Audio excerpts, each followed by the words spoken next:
আজ ২৯শে অক্টোবর বিশ্ব স্ট্রোক দিবস পালিত হচ্ছে। প্রতিটি বছর এই দিনটি স্ট্রোক সম্পর্কিত জনসচেতনতা বৃদ্ধির উদ্দেশ্যে উদযাপিত হয়।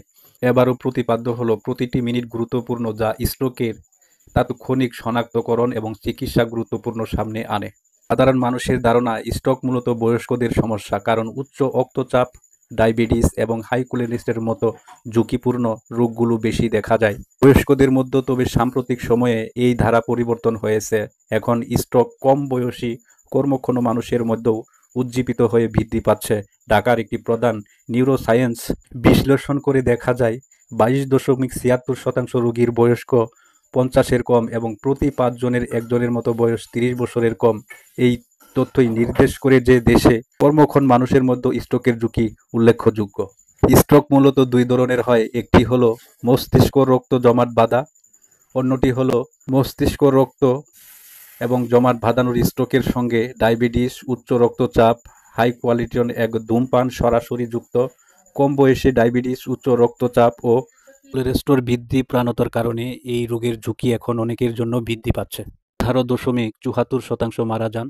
দেশে প্রতি বছর স্ট্রোকের কারণে প্রতি 1 লাখ জনসংখ্যা 55 জনের মৃত্যু ঘটে। বাংলাদেশে পরিসংখ্যান 2023 সালে তথ্য অনুযায়ী দেশে মৃত্যুর দ্বিতীয় প্রধান কারণ স্ট্রোক। 2022 সালে জাতীয় জরিপে দেখা গেছে প্রতি 1011.39 জন মানুষের স্ট্রোকে আক্রান্ত হন। নিমসের ক্লিনিকের ইউরোলজি বিভাগের অধ্যাপক ডাক্তার এস.এম. জহিরুল হক চৌধুরী বলেন, স্ট্রোক একটি প্রতিযোগ্য রোগ। 90% ক্ষেত্রে এটি প্রতিরোধ করা সম্ভব।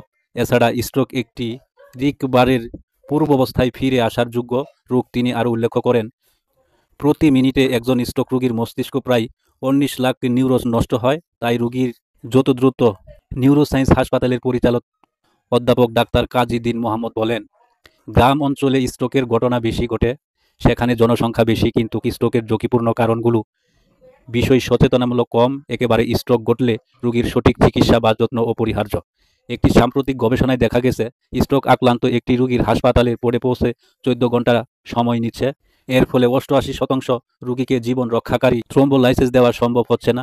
নর্থ সাউথ ইউনিভার্সিটি গবেষণাটি দেশের 5টি হাসপাতালে পরিচালিত হয়েছে এবং যুক্তরাজ্যে ইমার্জেন্সি মেডিকেল জার্নালে প্রকাশিত হয়েছে।